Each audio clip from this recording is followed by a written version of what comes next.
नमस्कार। एचएनएन पर खास प्रोग्राम खास मुलाकात आप देख रहे हैं। मैं हूं आपके साथ विशाल गर्ग। आज हमारे साथ खास बातचीत में मौजूद हैं बीजेपी के धर्मपुर से विधायक विनोद चमोली जी। सर, बहुत स्वागत है आपका हाँ एचएनएन जी, में। नमस्कार। कैसे हैं सर आप? हाँ, बढ़िया। सर, थोड़ा तीखे सवालों से शुरुआत करेंगे। जिस तरह से आपने स्थापना दिवस से लगभग 4 दिन पहले एक बयान दिया कि राजनेता अपना जो भरने में लगे रहते हैं, तो क्या लग रहा है सर, कौन ये नेता हैं जो अपना घर भर रहे हैं, जनता की नहीं सूद ले रहे हैं? देखिए, पहला विषय तो ये है कि मैं उत्तराखंड की आवाज़ बनकर बात करने की कोशिश करता हूँ। जी। जो उत्तराखंड की आवाम में ज़हन में चलते रहते हैं, वही सवाल कहीं न कहीं मेरे ज़हन में रहते हैं और मैं प्रयास करता हूँ उन सवालों का समाधान ढूँढने का या उसका जवाब ढूँढने का, जो जनता के ज़हन में जो प्रश्न चलते हैं। राज्य बने आज 25 साल होने जा रहे हैं। जी। 25वें साल में हम हैं और लगातार उत्तराखंड की जनता कहीं न कहीं इस पसोपेश में है कि आखिर इस 24 साल के अंदर, ठीक है, बहुत कुछ हुआ भी है, लेकिन बहुत कुछ अपेक्षाएं भी बाकी हैं। इस प्रदेश के अंदर आपने देखा कि तमाम स्टिंग्स हुए हैं, जी। तमाम नेताओं को पैसे के लेन देन की बातें करते सुना गया है। जी। तो स्वाभाविक तौर पे प्रश्न खड़ा होता है कि सामान्य घरों से निकले हुए लोग आज इतने बड़े लोग कैसे बन गए। तो ये तो एक शोध का विषय भी हो सकता है कि आखिर बहुत सामान्य परिवारों से निकले लोग, सामान्य राजनीति से निकले लोग और आज इतने बड़े हो गए कि हमारे उत्तराखंड में ईडी के छापे पड़ रहे हैं। ये सवाल तो खड़ा होगा ना। जी। और कोई तो बात करेगा ना, तो किसी को तो सूली पे चढ़ना होगा ना। तो मैं ही चढ़ जाता हूँ, कोई दिक्कत नहीं। इसी संदर्भ में मैंने अपनी बात कही है, लोगों ने वो उसको सुना भी होगा और वो अपने हिसाब से सोचेंगे भी उसके बारे में। जी, लेकिन आप भी सर एक राजनेता हैं। आप पर भी जाहिर सी बात है, क्योंकि विपक्ष लगातार सवाल इस तरह के उठाता है। दबंग नेता में आपकी छवि बनी रहती है और अक्सर ये देखा भी जाता है। कई बार ये भी कहा जाता है कि डीएम तक को आप धमका देते हैं। नहीं, देखिए, भ्रष्टाचार और दबंगता में अलग अलग चीजें हैं। दूसरा क्या है जी। कि लोगों ने दबंग शब्द का बड़ा दुरुपयोग करना शुरू कर दिया है। दबंग का अर्थ लोग इससे लगाते हैं जो झगड़ा कर सकता है, मारपीट कर सकता है, बवाल कर सकता है। वो दबंग ही नहीं है भाई, जी। वो क्रांतिकारी स्वरूप है, वो आंदोलनकारी स्वरूप है जो जीवन में जी रहा हूँ। जी। अगर मैं किसी डीएम से किसी बात पर लड़ रहा हूं तो मैं व्यक्तिगत विनोद चमोली की संपत्ति के लिए लड़ रहा हूं। मैं शराब के ठेकों का विरोध कर रहा हूं तो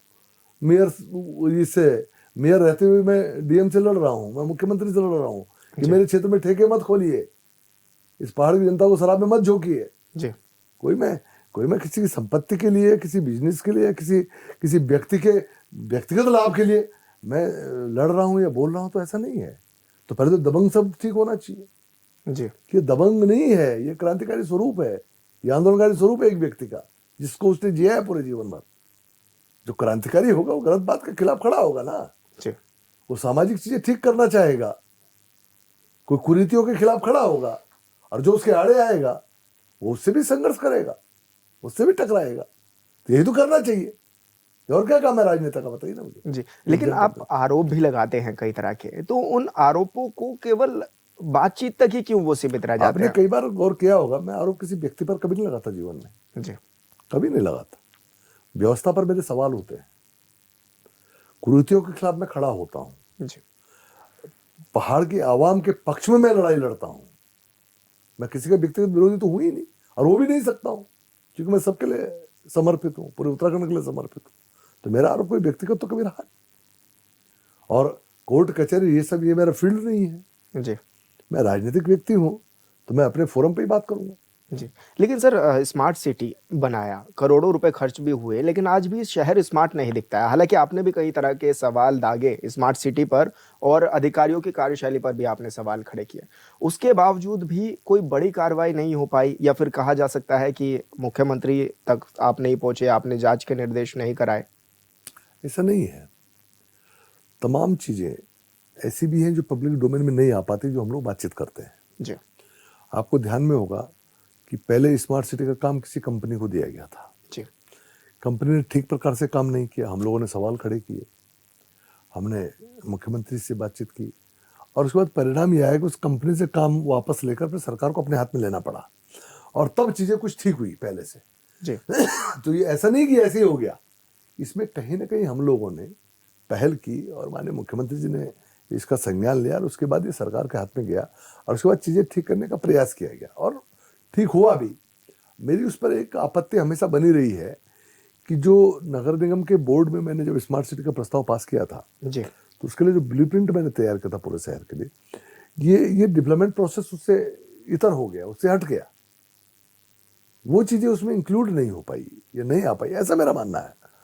तो उसके कारण कई बार मेरे अंदर रहता है कि भाई मैं बोर्ड का मेयर रहा, जी। मैंने अपने समय पर कुछ चीज़ें सोची थी, मेरे मस्तिष्क में चल रही थी, मेरे ये मान के चले कि मेरे विजन का एक पार्ट थी, और वो चीज़ें जब ठीक नहीं हो पाई या उस पर काम नहीं हो पाया तो स्वाभाविक बात है कि मेरी सोच की तरह अगर काम होगा तो मैं उसमें बात करूंगा, और मैंने बात की। जी।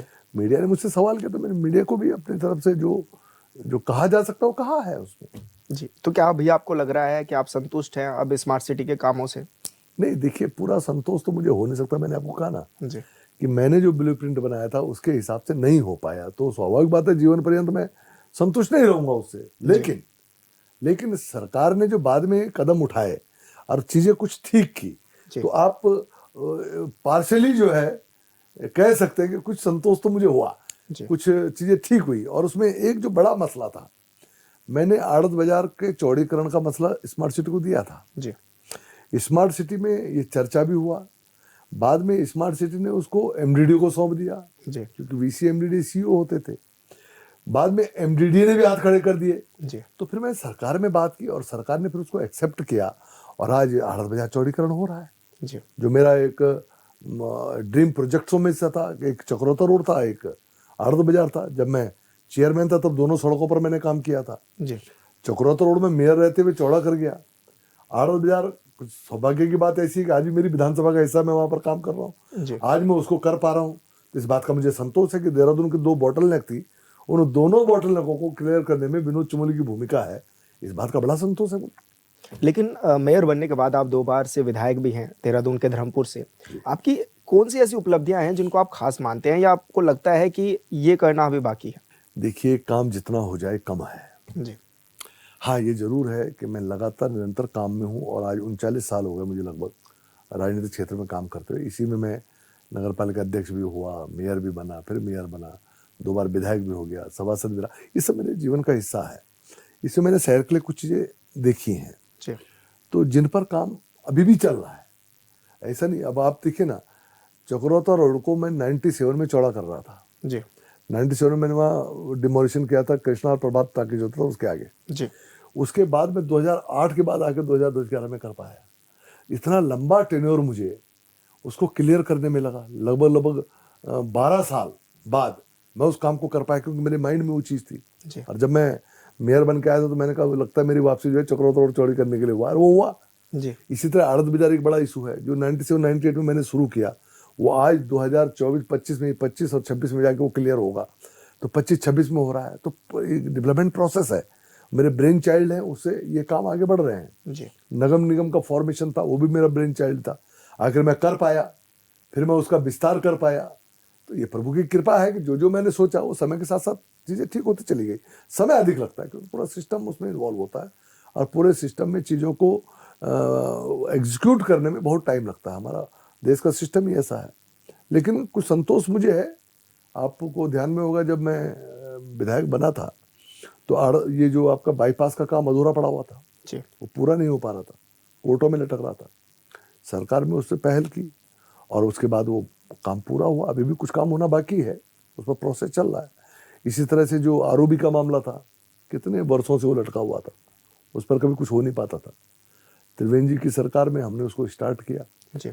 आज वो काम भी लगभग 70% हो गया है, 30% उसमें काम रहेगा। कुछ व्यवधान आए तो मैंने दूर कर दिए, अब बहुत जल्दी उस पर काम लगने वाला, साल भर के अंदर हम उसको कंप्लीट कर चुके होंगे। वो एक बड़े काम हो जाता है, आप वो एक बड़ा काम हो रहा है। ऐसे ही बाकी सड़कों के मामले हैं, ड्रेनेज के मामले हैं, आपके पेयजल के मामले हैं। सीवरेज का लगभग 600 करोड़ की लागत से 6.5 वार्डों में मेरा काम चल रहा है इस समय, जिसमें सीवरेज भी है, ड्रेनेज भी है, रोड्स भी है। आजकल उस पर काम चल रहा है और मैं समझता हूँ 1.5 साल और लगेगा, अभी वो कंप्लीट होने वाला है। इसी तरह नमामि गंगे से बहुत सारा काम मेरे क्षेत्र में चल रहा है। तो बहुत काम, कई हजारों करोड़ का काम इस समय मेरे क्षेत्र में हो रहा है और मुझे संतोष है कि मैं ये कर पा रहा हूँ, मेरी सरकार कर पा रही है। जी, लेकिन सर ड्रेनेज सिस्टम की आपने बात करी, देहरादून में ड्रेनेज सिस्टम ही नहीं है और ऐसे में अक्सर देखा जाता है कि थोड़ी-सी बरसात में पूरी राजधानी डूबी हुई नज़र आती है। नहीं, आप देखेंगे आने वाले समय में ड्रेनेज का मास्टर प्लान आ रहा है। जी, और कभी जब मैं मेयर था तो उस समय नगर निगम में मुझको जेएनएनयूआरएम में एक योजना होती थी, उसमें ला रहे थे।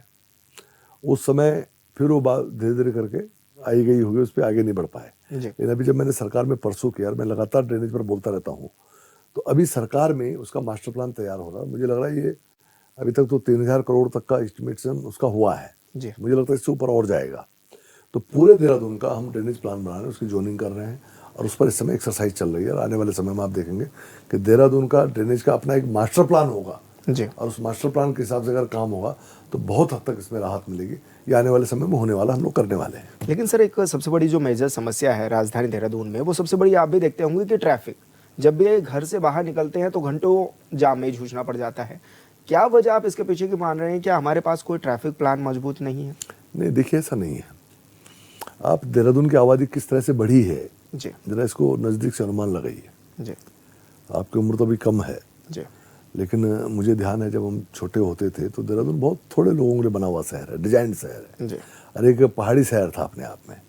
धीरे धीरे आबादी इतनी बढ़ गई। अभी जब मैं 97-98 में इसको नगर निगम बना रहा था तो उस समय उत्तर प्रदेश का जो मानक था नगर निगम बनाने के लिए, उसमें 3.5 लाख की पॉपुलेशन होनी चाहिए थी जी, उस समय। किसी तरह हमने आंकड़े जोड़ जाड़ के आसपास के क्षेत्र मिला मिला के उसको 3.5 पूरा किया, तब जाकर नगर निगम बना। आज जो नगर निगम के इस समय चुनाव चल रहा है, ये लगभग 8 लाख वोटर पर चल रहा है। जी, और एक मानक रहता है कि जितना वोटर होता है उसकी दुगनी आबादी मानी जाती है, कि वोटर तो 18 साल से ऊपर ही होता है, जी, उसकी दुगनी आबादी मानी जाती है। तो लगभग 16 लाख की आबादी हम देहरादून नगर निगम क्षेत्र में मान रहे हैं, जो आंकड़ों के हिसाब से बनती है। जी, और फ्लोटिंग पॉपुलेशन अलग है, कम से कम 3-4 लाख आदमी फ्लोटिंग भी होगा जो देहरादून में आता है, चाहे पर्यटन के तौर पे आता है, जिला मुख्यालय के तौर पे आता है, राजधानी के तौर पे आता है। तो 20 लाख की आबादी देहरादून नगर निगम कैटर कर रहा है, जो 97-98 में जो 3.5 लाख नहीं हो पा रहा था। जी, जो फैक्ट्स हैं उस पर जाना चाहिए। बिल्कुल। तो जब इतना आबादी बढ़ेगा तो निश्चित तौर पर ट्रैफिक प्रॉब्लम भी होगी। हमारी प्रॉब्लम क्या है कि हमारे पर रोड स्पैन कम है और ओपन लैंड नहीं है। हमारे यहाँ सारा स्ट्रक्चर्स हैं, बिल्डिंग बनी हुई, पुराना शहर है। तो उसके कारण हमारे पास एक्सपेंशन की बहुत ज़्यादा गुंजाइश। हम कितनी भी तोड़ फोड़ कर रहे हैं, हम आड़त बाजार में कर रहे हैं, चक्रोत रोड में कर रहे हैं, लेकिन हम पूरे शहर को तोड़ देंगे ऐसा तो संभव नहीं है। जी, जो थोड़ा बहुत एक्सपेंशन हो सकता है वो किया जा रहा है। अब ये एक तरीका निकल रहा है कि अभी रिंग रोड की हम लोग बात कर रहे हैं, काफ़ी काम इस पर कर रहे हैं। इस तरह एलिवेटेड रोड्स की रिस्पना और बिंदाल पर अभी प्लान चल रहा है पीडब्ल्यूडी से, उस पर भी हम लोग लगभग 2,500 करोड़ का से ऊपर का वो प्लान है, उस पर हम लोग एक्सरसाइज कर रहे हैं। अभी मेट्रो के लिए हम लोग प्लान कर रहे हैं कैसे करके एक यहाँ पर ट्रैफिक सिस्टम बन सकता है, जो पब्लिक ट्रांसपोर्ट सिस्टम बन सकता है, जिससे लोगों को राहत मिले। तो ऐसा नहीं है, जहाँ आबादी बढ़ रही है, ट्रैफिक कंजेशन हो रहा है, उसके साथ साथ सरकार भी उसको ठीक करने की कोशिश कर रही है। लगातार हम लोग प्रोजेक्ट्स में काम कर रहे हैं, तो धीरे धीरे करके हम लोग भी आगे बढ़ रहे हैं। ऐसा नहीं कि हमने उसको बिल्कुल बिल्कुल छोड़ रखा है कि साहब ट्रैफिक जो होता है होने दो और हम कुछ नहीं करेंगे, ऐसा नहीं है। आज आपने स्मार्ट सिटी में देखा, पूरा पैन सिटी में हम लोगों ने बाकायदा कैमरेज लगाए हुए हैं, उससे हम ट्रैफिक मैनेज कर रहे हैं। तो ऐसा नहीं है, हम लोग कोशिश कर रहे हैं और समय आएगा, आप देखेंगे इसका भी समाधान निकलेगा। सरकार करेगी, हमारी सरकार आगे बढ़ रही है। जी, बिल्कुल सर, बातचीत का सिलसिला जारी रहेगा, लेकिन यहाँ पर एक छोटे से ब्रेक का रुख कर लेते हैं, जल्द होंगे हाजिर।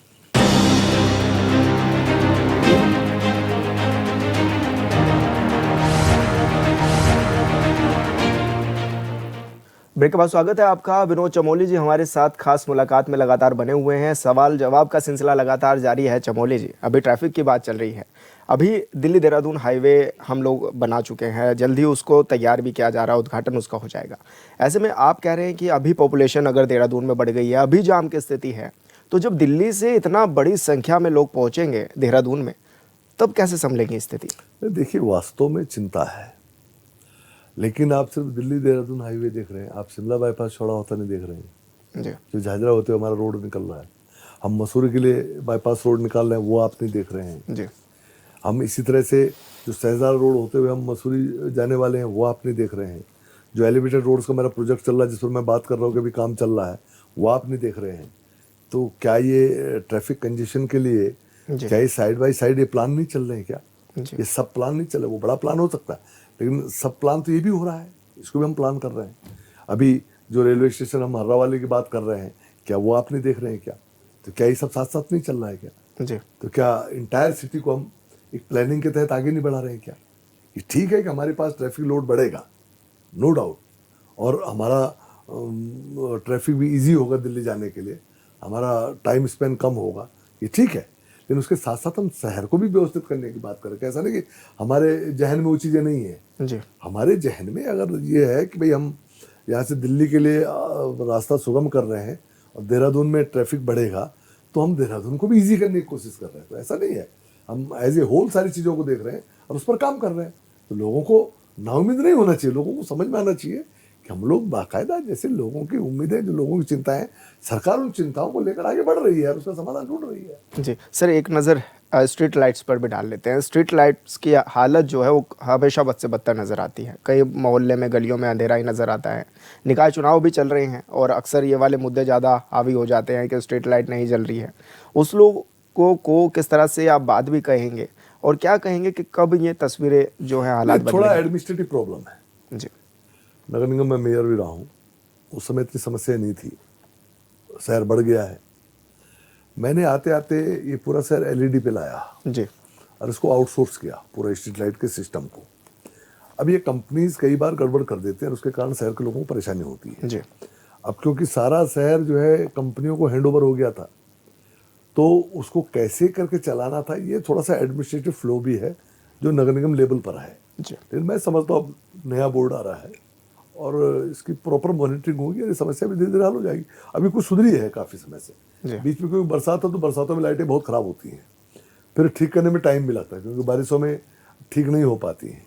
अब आजकल अभी जो आप पता करेंगे तो अभी काफ़ी कुछ पहले से बेहतर हुआ है। जी, और आगे बोर्ड चुनकर आ जाएगा, फिर सभासद खुद चिंता कर। अब साल भर से तो बोर्ड ही नहीं था, जी, तो पार्षद अपने क्षेत्र की चिंता करता है। ये बहुत बड़ा एक टूल है, जो पार्षद है, एक जनप्रतिनिधि है, ये पब्लिक के कामों को ठीक करने का बहुत बड़ा टूल है, क्योंकि रोज लगा रहता है, लोग चलता रहता है। अवैतनिक एक बहुत बड़ा एक, ये समझ लीजिए एक आपको ऐसा का आदमी मिला होता है जो रात दिन आपके क्षेत्र की चिंता करता है, उस पर काम करता है। लोग कमियां बहुत निकालते हैं, जी, लेकिन उनके काम को लोग नहीं देखते हैं कि एक एक वोट लेने के बाद वो किस तरह से लोगों के लिए 5 साल समर्पित रहता है, किस तरह रात दिन भाग भाग के लाइटें ठीक करा रहा है, सफाई करा रहा है, छोटे मोटे लोगों के काम। आज तक तो हालत ये होगी, आज लोग पानी का बिजली का बिल भी सभासदों से भरवा रहे हैं, ये हालत हो रही है, वो जमा करके आ रहे हैं वो बेचारे।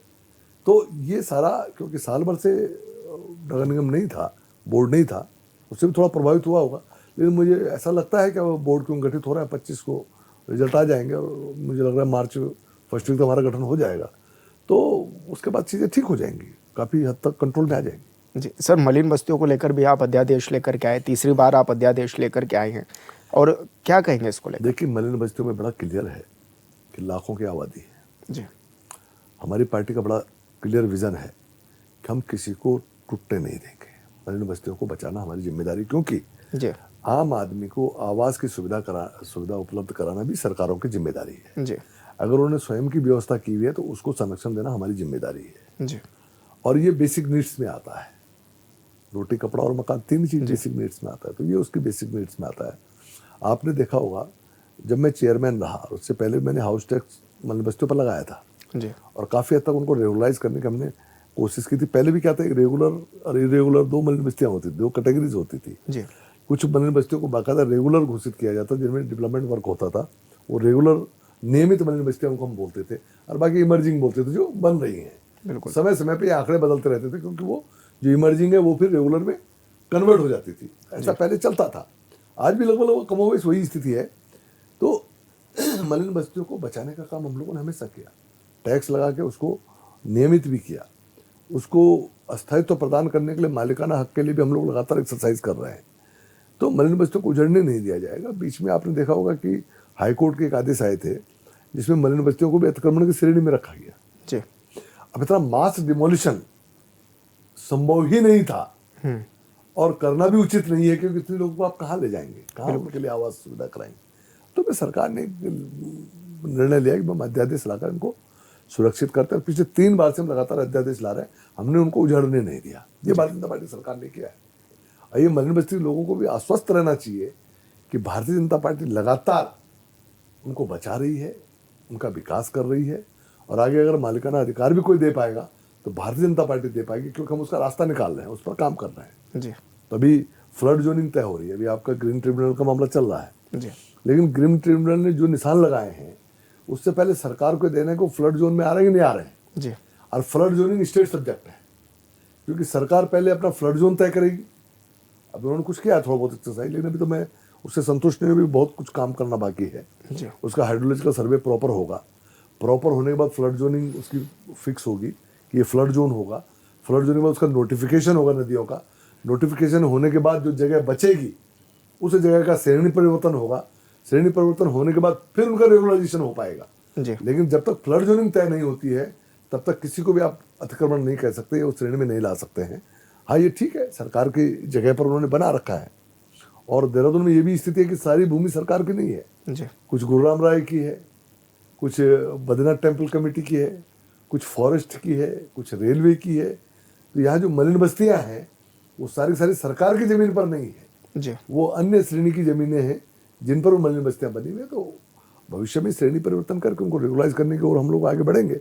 लेकिन ये मैं आश्वस्त कर सकता हूँ आपके माध्यम से कि मलिन बस्तियों को प्रभावित नहीं होने दिया जाए। लेकिन सर जाहिर सी बात है, क्योंकि जब 4,000 परिवार जो कि बनभूलपुरा में हैं, जब उनको नहीं बसा पा रहे हैं आप लोग, तो ये 40,000 परिवार को कैसे बसा पाएंगे? क्योंकि हाईकोर्ट और एनजीटी तो लगातार आदेश पे आदेश दे रहा है। नहीं देखिए, दो तरीके हैं ना, जी आप ऐसा नहीं कि आप लाखों को जाके रिहेबिलिटेट कर पाएंगे, जी इट्स नॉट पॉसिबल।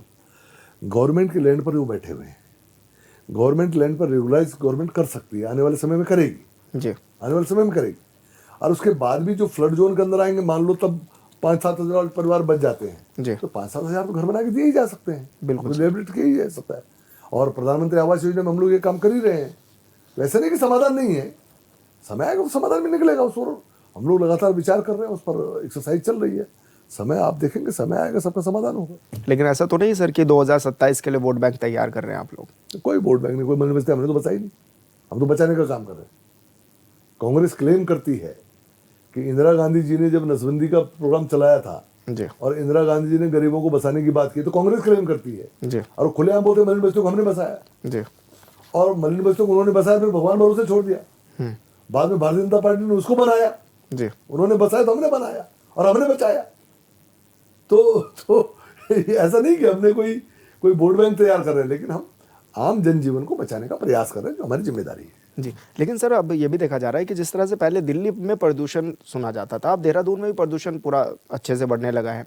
इसके पीछे की क्या कुछ वजह भी आप लोग मान रहे हैं, और उसको क्या कंट्रोल करने के लिए भी कुछ कोशिशें की जा रही हैं कि ग्रीन देहरादून रहे? क्योंकि अक्सर देख रहे हैं कि पेड़ों का कटान किया जा रहा है, सड़कें चौड़ी करने के नाम पर पेड़ों को काट दिया जा रहा है, लेकिन सड़कें भी ऐसे ही हैं, आज तक जोड़ी नहीं हो देखिए, पाई। इसके इकोसिस्टम को बचाने के लिए काम तो करना पड़ेगा।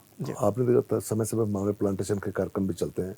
हरेरा जैसा पर्व है जिसको हमने अपना प्रदेश का सरकार का एक कार्यक्रम बनाया है, उस पर हम लोग काम कर रहे हैं। और काफ़ी हद तक मैं समझता हूँ थोड़ा एमडीडी को भी इसमें सेंसिटिव होना पड़ेगा, क्योंकि जिस तरह से कंक्रीटिंग हो रही है और जिस तरह से कहीं पर भी आप कुछ भी बना दें और अलाउ किया जा रहा है, उसको थोड़ा सा रोकना पड़ेगा। डेवलपमेंट के लिए ठीक है, लैंड की ज़रूरत पड़ती है, पेड़ों को काटने की भी आवश्यकता अगर पड़ रही है तो काटने पड़ेंगे, लेकिन उसके एवज में फिर उसमें व्यवस्था भी है कि उससे ज़्यादा पेड़ लगाए जाने हैं, वो काम तुरंत हो, वो काम जल्दी हो। लेकिन इस पर सबको लगना पड़ेगा, ये आम आदमी को भी लगना पड़ेगा। अभी क्या है, देहरादून में एक बड़ा ट्रेंड बन गया कि wall to wall black carpeting हो रही है रोडों की। आप सीमेंट की रोडें बना रहे हैं, वॉल टू वॉल बन रही हैं, वॉल टू वॉल टाइलिंग हो रही है, और ये आम आदमी की डिमांड होती है। जबकि उसके कारण वाटर रिचार्ज प्रभावित हो रहा है, उसके कारण भी गर्मी बढ़ रही है। जब वाटर रिचार्ज नहीं होगा, जब हरियाली नहीं होगी और वॉल टू वॉल बिल्कुल आप कंक्रीटिंग कर देंगे, तो निश्चित तौर पर गर्मी होगी। पहले हमारे यहाँ कैनाल्स चल रही थी, पानी चल रहा था, वो कहीं ना कहीं मौसम को शुष्क रखता था, थोड़ा बेहतर बनाता था। आज जो सड़क हमने बंद कर दिया, तो उसका भी दुष्प्रभाव इस पर पड़ा हुआ है। पूरी मसूरी बेल्ट पे आप देखेंगे, आप वहाँ मल्टी स्टोरी बिल्डिंगें बन रही हैं, वहाँ फ्लैट्स बन रहे हैं। क्या मतलब है, यहाँ से लेकर मसूरी तक हम पहुँच गए हैं, वो जंगल हमारा खत्म होता जा रहा है। तो बात ये नहीं सिर्फ सरकारी कार्यक्रमों से हो रहा है, जनरल वे में भी अगर आप देखेंगे तो ये कंक्रीटिंग जो है, ये बड़ी समस्या हमारी। ट्रैफिक बढ़ रहा है, गाड़ियाँ बढ़ रही हैं, उसका पॉल्यूशन हो रहा है, ये सारी चीज़ें हैं। लेकिन ये सबको मिलकर इस पर सोचना पड़ेगा। ये अकेले कोई सरकार कर पाएगी ये संभव नहीं है। इसको सब मिलकर, पूरा सिस्टम, गवर्नमेंट और पब्लिक, ये सारा मिलकर जब इस पर ध्यान देगी तो कहीं जाके इस पर थोड़ा राहत मिलेगी, इसको कंट्रोल कर पाएंगे। लेकिन सर 7 सालों से आपकी सरकार है, किस तरह की अपनी उपलब्धियां भी आप देखते हैं और क्या मानते हैं कि अभी कुछ खामियां रह गई, सरकार काम नहीं खामियां नहीं, सरकार के लिए हमेशा काम बना रहता है। जी सरकार कितना भी करे तब भी आगे के लिए काम रहता है। जी सरकार काम कर रही है, बेहतर काम कर रही है, आगे भी और काम होने हैं, उस पर सरकार काम करेगी। जी बिल्कुल, धन्यवाद सर, आपने समय दिया और बहुत अच्छा लगा आपसे बातचीत करके। खास मुलाकात में आज हमारे मेहमान थे विनोद चमोली जी। बहुत सारी बातचीत हुई है। हमें दीजिए इजाज़त। आप देखते रहिए चैनल 24/7। नमस्कार।